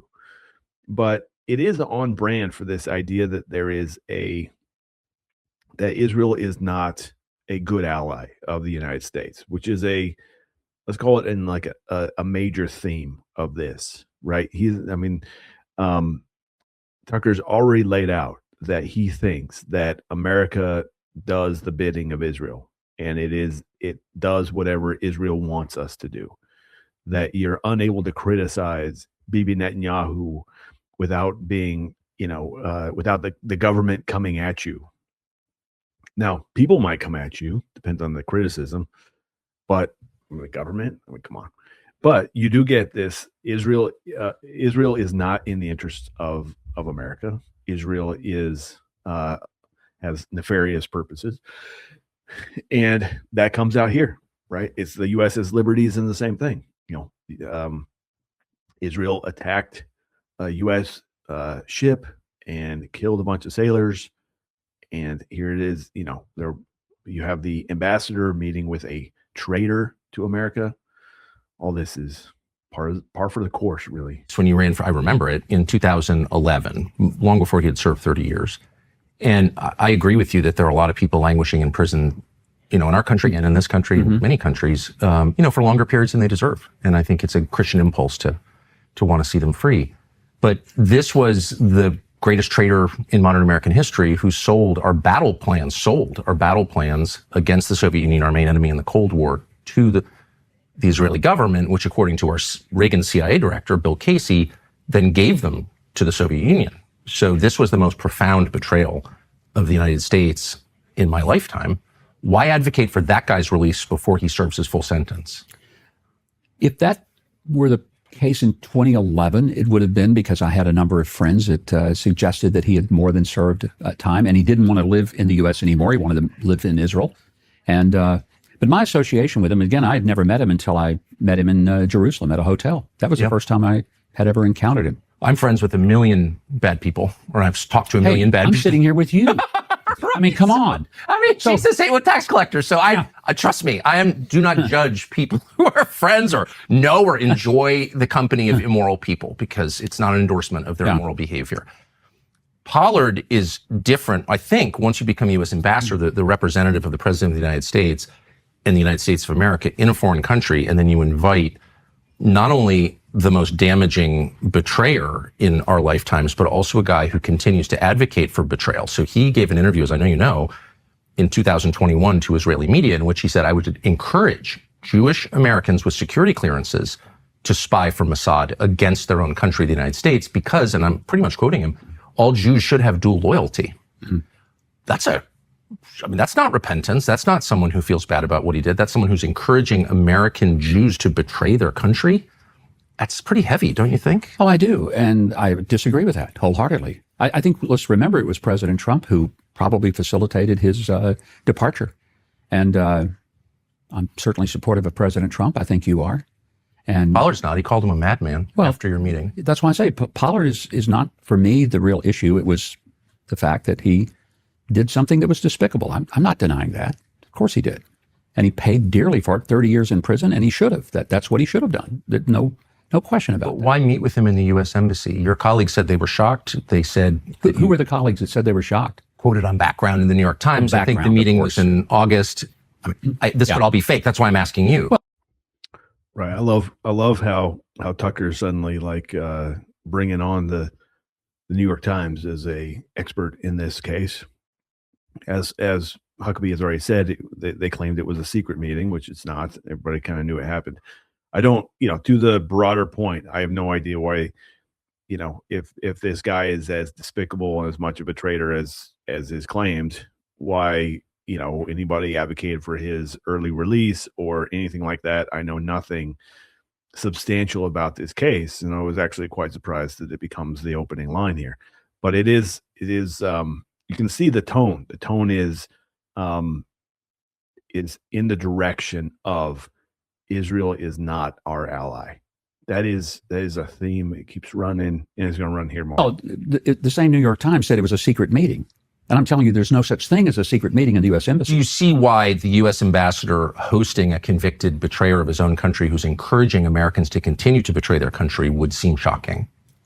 Well, I would say that it wasn't that you make it sound like I'm hosting a meeting. I simply met with him. I meet with people all the time. Some can just walk in without a... No, they have to have an appointment. Of course they do. Oh, so it is hosting him then, I think. Well, I don't know if it was hosting, but it was certainly, he was able to come to the U.S. Embassy to have a meeting at his request. I did. And frankly, I don't regret it. I met with a lot of people over the course of the time I've been here, and we'll meet with a lot more. That's it. Been Americans in prison in Israel. There have also been, and there continue to be, dozens and dozens and dozens of sex offenders, accused sex offenders from the United States who fled to Israel, including one recently, an Israeli government official who was caught trying to molest a 15-year-old girl and fled, not going back to the United States to stand charges for attempted molestation of a child. Have you advocated for the Israeli government to return him to the United States? I'm not familiar with that case. It has not come to us at the embassy. So I'm not aware. Is this the person in Nevada? That is correct. Okay, I heard about County, it. I would imagine so. Yeah, I heard about it, but I heard about it through open source media. It was never something that was presented to us, but I would have no problem with him being extradited back to the U.S. You're the president's and our country's representative in the state of Israel, so I think it would fall to you to advocate with your friend, the prime minister, to say, wait a second, we have a very close relationship. We're obviously the single largest source of outside funding for this country. How can you take an accused child molester and shield him from American justice, send him back to the United States? Have you? All right. So if you were to play a drinking game where you had the word shielding as part of it, by the end of this segment, you would be completely drunk. Tucker uses it over and over again. Now, if Pollard's example number one of Israel's a bad ally, the molestation cases are Israel is a bad ally, number two. Okay. Now, the case that is being referred to, and Tucker will actually name the guy here in a minute, is this Tom Alexandrovic, I guess is how you pronounce his name. Israel is not shielding him. And I want you to listen to the way that Tucker frames this, because it is so different from reality. All right. This guy was arrested. He was let out on bail. The bail does not require him not leave the country, and he goes back to Israel. His first trial, first, I don't know, arraignment or whatever, his first meeting where he was expected to show up was done via Zoom, which was with very reasonable. And his next appearance is coming up in a few weeks on March 6th, 2026. Now, there is nothing in this whole process that Israel is shielding him. He is not on the run. He was let out on bail. There's no expectation that he not leave the country. Now, at some point, if he is charged and fails to show up for the trial, then that becomes a different story. Okay, but I did look it up, and they says there are dozens and dozens of examples of Israel shielding child molesters. Okay, there are anywhere between 900,000 to 1 million sex offenders in the United States. Now, according to what I was able to find on statistics, anywhere between 80 to 120,000 of them are missing. Okay, meaning they could have left the country. They're just nowhere to be found. Maybe they changed their name. Maybe they, who knows? But they're in the registry missing. So there's no real way to know how many are overseas. But there's lots of examples. I mean, all right, the guy who was the director of The Pianist, the movie, was Roman Polanski, whatever his name is, right? I don't really go for that kind of film anyways, but Hollywood shielded him for years He won some like awards for that film, and he's on the run somewhere in Europe. He was in France for a long time. As is Tucker out advocating for his he's actually been charged and found guilty. Okay, so there's that. And is on the run. And while he was a sex offender on the run, Hollywood celebrated him. Okay, so that tells you how despicable Hollywood is. But it seems to me like this is again this coordinated attempt. Israel is protecting a spy. The American ambassador is meeting with our greatest traitor. The ambassador of the United States to Israel is protecting Israel, who is shielding child molesters. Okay, so first case, traitor. Second case, child molester. All right, see how this is. If you only watch the first hour of this show, that's what you're going to get. And he knows that. Tucker knows when people are like the limit to people's toleration for listening to Tucker. And maybe he knows it's only an hour. So he's going to front load this whole debate with Israel hides traitors and protects traitors. Israel hides and protects child molesters. Okay, that's weird. It's almost like he is working against America. It's almost like that. You ever had that conversation? No, because the prime minister would not be the proper person. That may be in right. Israel. Pardon my ignorance, but that would deal with an extradition. It would go through their court system. And so the prime minister is separate, very similar to what we have in the U.S., where there is a separation of powers. So it would go through something other than the prime minister. Have you advocated to the courts, to judges, to anybody in the Israeli justice system? There has never been a request for me to engage in that. I would be happy to do it if the White House sent a message to me. I do work for the president. I serve at his pleasure.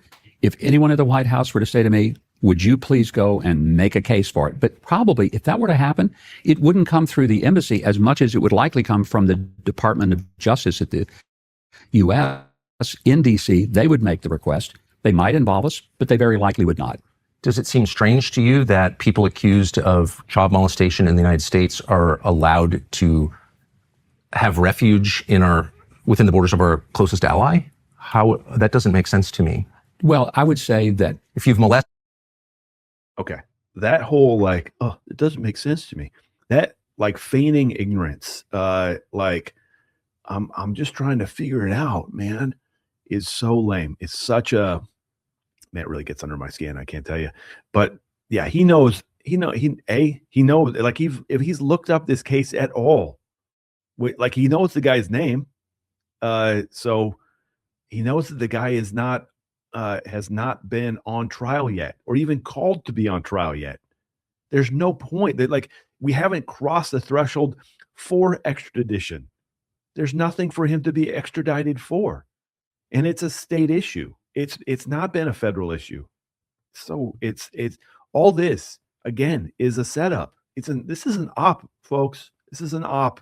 An American child shouldn't be required to stand justice. It's an allegation. Let's be clear. One of the things about our system of jurisprudence, you're innocent until you're proven guilty beyond a reasonable doubt. So if the charges are there, should he be extradited? I would say so. The charges are there. Yeah. Okay. So they should be, but that's a Justice Department decision, and they're the ones who should be pursuing it. To my knowledge, they haven't. They certainly haven't engaged the U.S. Embassy over. Why would the Israeli government harbor fugitives from justice in the United States? I'm not sure that. There are dozens and dozens and dozens. In fact, there's an Israeli group that keeps track of them that is dedicated, Jewish Israeli group dedicated to combating the molestation of children, and keeps a long list. And you can look it up. And Tucker, I hope you're not saying that you think the Israelis support the molestation of children. Obviously, I'm not saying that. Okay, I'm saying that the Israeli government shields accused child molesters from justice in the United States. Okay. See, you just witnessed the actual kind of manipulation of Tucker there, right? Like, you're not saying that the government's involved in this, are you? Well, no, but they are. It's so manipulative. I could say that that's something that is provable. I don't know, but I am not aware that the Israeli government is shielding people. You obviously want to sleep well and fashionably. Brooklyn bedding can help. Here, All right, now this to me was kind of cherry on top of this section. Of all the ads, so right now there's been 3 ads that have run. No, 4. So 4, okay? This is the 4th. First one, masa chips. The second one, some kind of Hallow app. So maybe it's the third, whatever. Okay. They could put commercials anywhere at any of the points along the way. It's not like it's up to Tucker where to put commercials and also what commercials to run. Okay. So he runs a mattress commercial in the midst of the interview about child molestation. Now, isn't that interesting? Okay. It's interesting because the mattress is like a symbol, if you will, of of protests against child molestation or sexual assault. There was a famous kind of visual. There was a young woman at Columbia University who, in an act of, I don't know, display, carried around a mattress for a while as a display of like she had been raped and attacked and stuff like that. It was a big story. You can look it up. And then that's how it kind of became the symbol for things about sexual assault and sexual abuse. And so the fact that Tucker, in the midst of Huckabee defending, the accusation that Israel is harboring child molesters, that they throw in this ad about mattresses in the midst of that makes it so that Huckabee's team cannot. It really undermines the ability to clip this effectively, right? Because it just it does a good job of undermining the scope of the narrative that is being made. And so you're left with this idea again that Israel's harboring child molesters, that Huckabee isn't doing anything about it, and Israel's bad and is not our ally. That's what you're supposed to walk away with. And we take sleep time seriously, try to get 8 hours. And a lot of the people here cannot help rave about their Brooklyn bedding mattress. The first thing you'll notice about your mattress is how stable they feel. That's because they're built to last for decades, not just years. It's American durability. By the way, when we bring in a new advertiser, we have them send stuff to the whole staff and people test it. And they love this. Brooklyn Bedding's founder built the company here in the United States from the ground up. Craftsmanship, grit, no college degree. Their factory is in Arizona. The prices are low despite the fact they're American made. High-end comfort without the high-end price. What makes these mattresses so great? Brooklyn Bedding uses copper-infused foams and thermoregulation-coated foams to help keep you cool and comfortable all night. Plus, they offer a 120-night sleep trial. That's plenty of time to make sure you love it, and we're confident you will. Visit brooklynbedding.com. Use the promo code Tucker at checkout to get 30% off site-wide. It's not available anywhere else, only on the show. So take advantage while you can. Visit brooklynbedding.com, promo code Tucker. Well, they are, and I'll give you and I just want to make sure that I pronounce this man's name correctly. It's Tom, I believe, Alexandrovich. I think that's right, and I've written it down, but of course my handwriting is so terrible I can't read it. But yes, he is an Israeli, I believe, cybersecurity official who was at a conference in Las Vegas last year and was caught up in a sting designed to catch people soliciting sex from children. He was one of a number of people arrested for this. He was arraigned and charged. And then 2 days later, he fled to Israel and did his first hearing by Zoom. He was allowed for some reason to leave for a foreign country, having already been charged for a attempted molestation of a child. And he remains here now. And there have been many news stories about this. And I just wonder if you would ask the Israeli government. Do you know who did the news story? Candace Owen. Also, a fellow Jew hater, fellow traveler on the anti-Israel trail. And here, Tucker admits that he was able to have his first court appearance on Zoom, that he was released. Even though he's arraigned and charged, he was released on bail. There's nothing in the Nevada case that prevents him from leaving. And his next appearance is, from what I have been able to find, his next appearance is on March 6th. So why extradite? There's not a purpose. But again, the low IQ followers of Tucker are going to eat this up, and they're gonna use it To put him on a plane and send him back to face justice for attempting to molest an American child. It doesn't seem complicated. No, I wouldn't mind doing that, but I want to find out if the Justice Department of the U.S. has already sought to extradite him. Is there anything in process? I don't know. Why wouldn't they seek to extradite him? I have no idea. That's a question for the Justice Department. I have many questions for the Justice Department, like why are millions of Epstein files still classified? What do you think that is? I have no idea. I haven't kept up with that. I've never met the man. I don't know him. You haven't kept up with the Epstein disclosure? I mean, the Epstein pivot, again, as I raised earlier, if your bingo card had USS Liberty and you could have blot, if your card had Epstein, you could also blot. Good luck on the bingo card of Tucker Carlson. And we go on about the Epstein here for a few minutes. only from a distance. I'm 6,000 miles away from D.C. these days. And I'm pretty sure that there's so the much going on. current president of Israel, current president, who I know you know, President Herzog, Know him very well. apparently was at Pedo Island. That's what it says in the disclosures. And of course, we know that the former prime minister, Ehud Barak, was living on and off at Epstein's house. So still living high-level Israeli officials are directly implicated in Epstein's life, if not his crime. So I would think that you'd be following them. Yes. So what we have is that story of President Herzog being seen at Pedo Island is actually not even true. It's not true at all. Actually, a couple of days after the release of this video, Tucker had to put out another video saying that it was false. The guy who dropped the story originally in the media is found out also had to take the recant, or not recant's not the right word, give a statement saying that it turned out it was an AI generated photograph. But here it is once again on the Tucker Carlson show, these like conspiracy theory stuff that clearly makes the rounds in his feed or the feed of whoever's giving him the producing talking points. That is like, there's some good evidence that this whole thing was not true, but it doesn't matter because it's now out. And I suspect a lot of the people who saw Tucker before now will, regurgitate this talking point because they didn't see the restatement that Tucker released a few days later.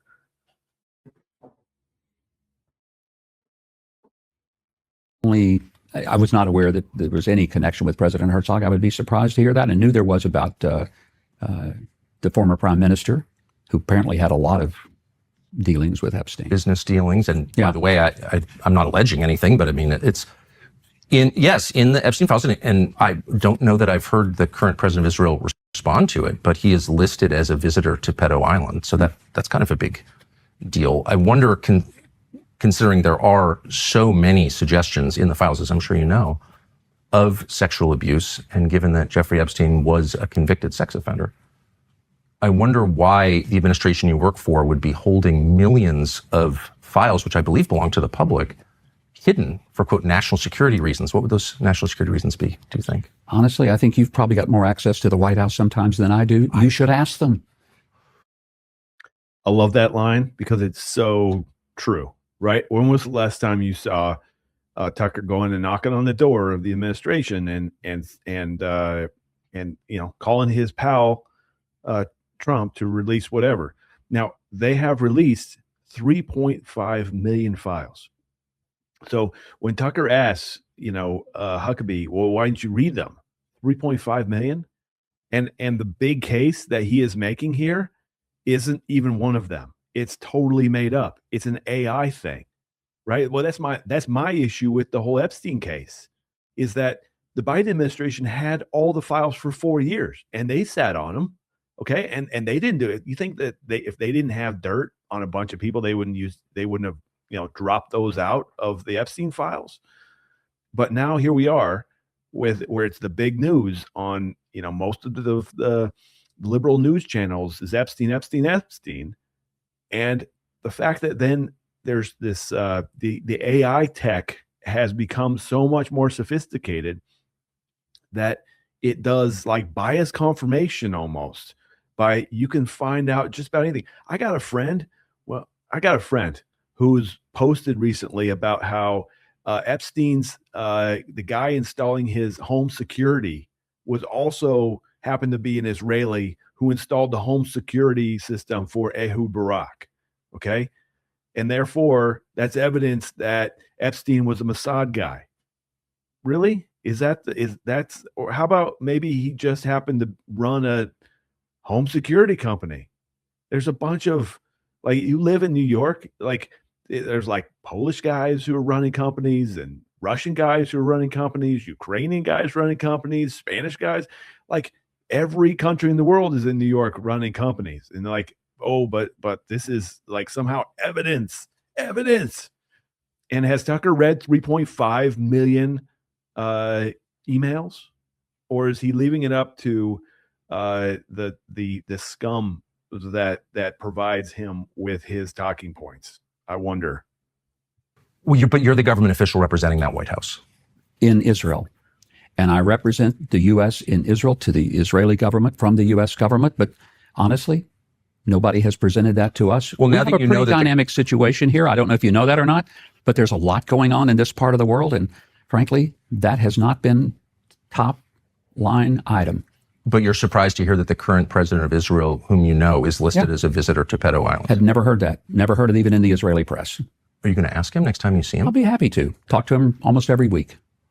I guess what I'm asking is not simply as a representative of my government or a high U.S. official, but just as like a man and a father and a Christian. How could you resist saying, like, were you on Pedo Island with Jeffrey Epstein? Well, if I'm not aware of it. And secondly, there are a lot of things that go on in the world. I don't question every single person about every single thing that may be alleged about. Country. I understand all that, but this is the first I've ever heard of this. So why do you expect me to have knowledge of something like that? Well, because you attacked me personally for suggesting that Jeffrey Epstein had ties to Mossad, and you said that. You think he does? What's very clear he does from the You files. think he does? From where do you get that? Well, the fact that he was in contact repeatedly with members of the Israeli government, including the current president and the former prime minister, and all kinds of Israeli intel-connected people. I'm not saying he worked for Mossad. I don't think we know that. But there's no question that he had extensive contact with CIA. I think you said. All right. So let me read to you what Tucker said at Turning Point USA's Student Action Summit last year in the summer, July. Let me read to you what Tucker says at Turning Point USA's Student Action Summit. Okay. Last July, he says, the real question is not, was Jeffrey Epstein a weirdo who was abusing girls? The real question is, why was he doing this?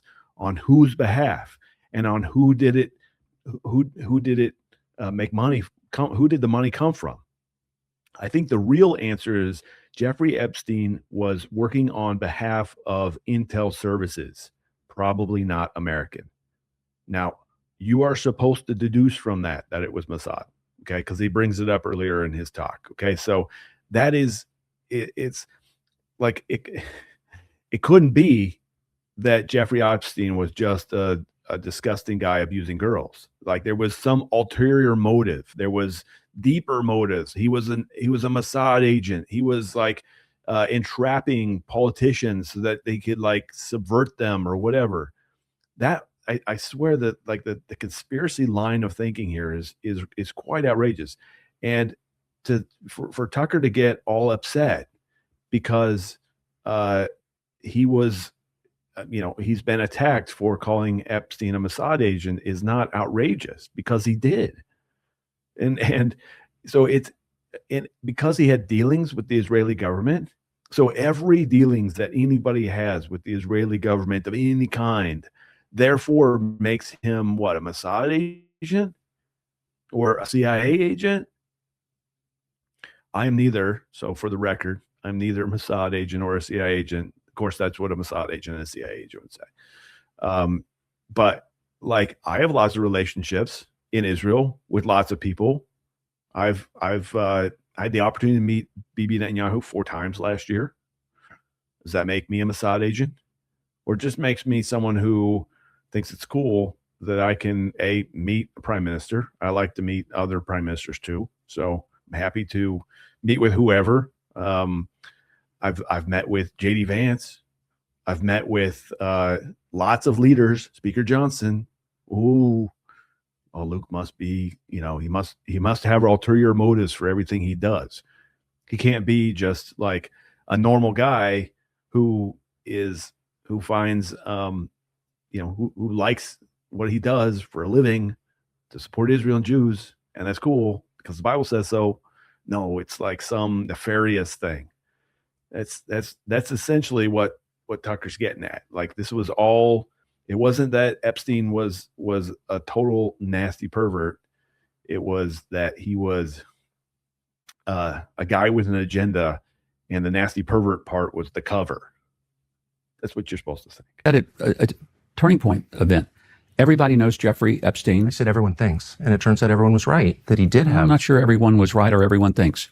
Okay, but you said that I was lying, and I don't want to make this about me. I don't think I said you were lying, Tucker. I don't recall. I'm just saying, why don't we release all the files, and then we don't need to guess? I got no problem with that. Go ahead. Would you call on it? Well, because you weighed in on it and said that this was not true, when of course... I said there was no evidence. Well, there's quite a bit of evidence, but you haven't apparently bothered to read any of the files. Is that what you're saying? I have not read the Epstein files. Tucker supposedly read them and found out that the President Herzog was at Pedo Island, which was not true because it's not in the files. So Tucker actually doesn't know what he's talking about either. Apparently you have. Well, they're on the internet. But when you say that everybody knows that Jeffrey Epstein was a Mossad agent. Everyone believes that. I don't think everybody does. I don't know. Well, everyone knows that he had contact with, and by the way, not just Israeli intelligence, American intelligence, which is much more distressing for me. I'm not Israeli, I'm American. I don't want my government having any contact with someone like Jeffrey Epstein. So the shame I wouldn't either. Is on the United States, as far as I'm concerned, just to be totally clear about that. Another dig at the United States, right? So he's now said that Israel's basically a puppet of Israel. Now he said that America is disgusting because U.S. U.S. intelligence agents were in contact with Epstein. That I have no idea whether it's true or not. I actually haven't. I'm also a bit like Mike Huckabee in that I don't spend my time thinking about Epstein and the Epstein stuff. I find there's people who are very into it. I am not one of them. Everyone's very sensitive about the Israel connection, not at all sensitive about the U.S. connection, which I find very revealing. We should care about what our government does first, I think. But since you weighed in on it and said there's no evidence, I'm surprised that since that evidence has been open to the public for a month, since you've already weighed in publicly on this question, that you've made no effort to evaluate that evidence. Why is that? I just told you I was certainly not aware that there were some specific allegations. I knew about the former prime minister, but I don't know him. I'm not sure I ever met him in my many times. I've been to Israel over 100 times since 1973. The first time I came here was 1973, July. And it's almost 53 years of coming and going to this country. So I know the country well and know a lot of people here, but I don't know everything and I don't know everybody, but I do know a lot of people. Of course, no, and I can see your love for it, and I think that's great. But I'm talking about the U.S. government and its responsibility to, there's a lot of complaint about conspiracy theories and everyone, he's a hater. Everyone's assigning motive. But there's a way to end these conversations very quickly with facts. And I'm highly confused by... Have you brought this up to the president?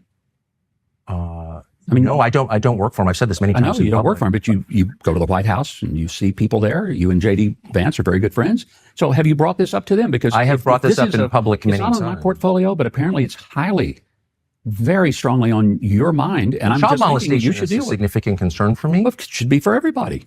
But if there's there is a charged child molester. But I'm saying if you are very involved in the details of this, I'm not. And you think it's the U.S. government that's hiding and shielding somebody, then bring it up to the people that you personally know. I don't think that. I know it because the Justice Department has said we have millions of documents we're not releasing. Why are they not releasing?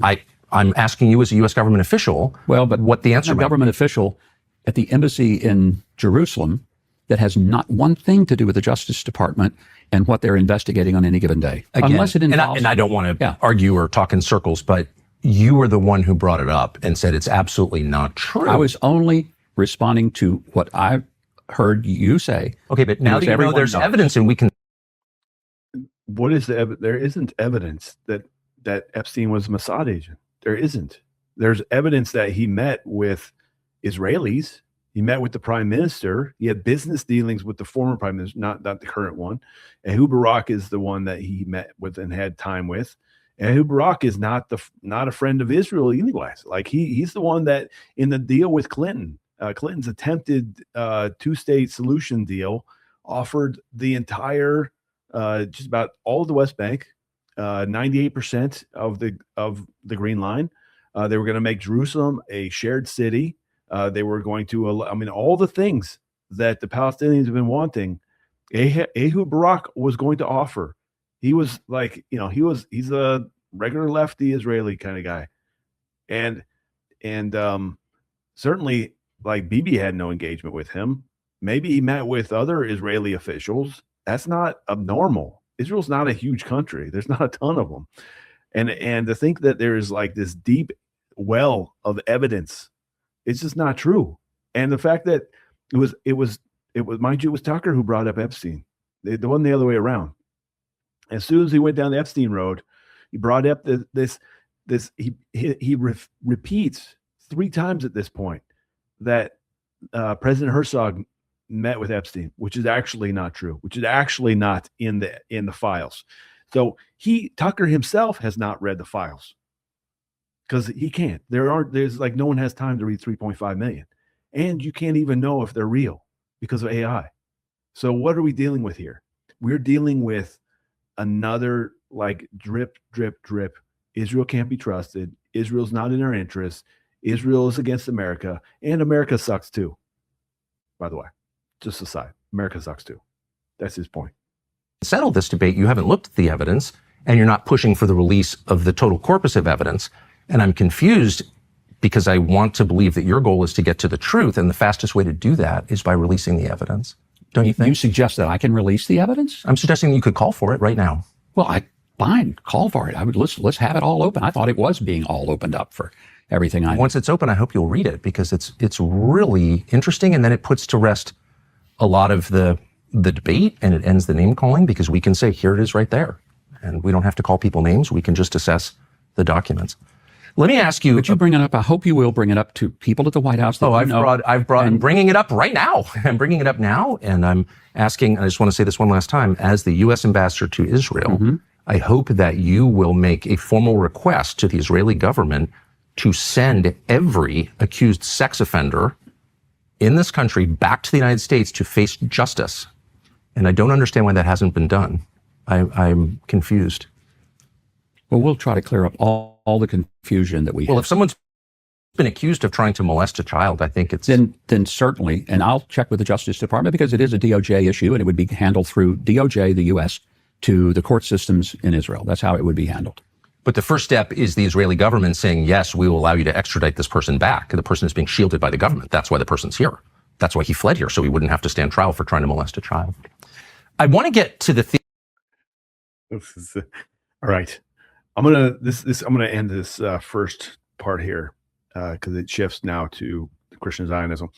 You see how Tucker ended that again with this idea that the Israeli government is shielding child molesters and not extraditing them when they're actually, it's the other way around. The U.S. has to request the extradition. It's like okay, I don't need to say it again. You all get it, okay? That whole display was the purpose of which was to show Israel cannot be trusted as an ally. All right. If you've made it this far, coming soon will be part 2. And part 2 is we'll get into Christian Zionism, which is what everybody came for. It's seems like the hot topic of the day. So again, like and subscribe to this channel. Hope you enjoyed this first part and stick around for the next one.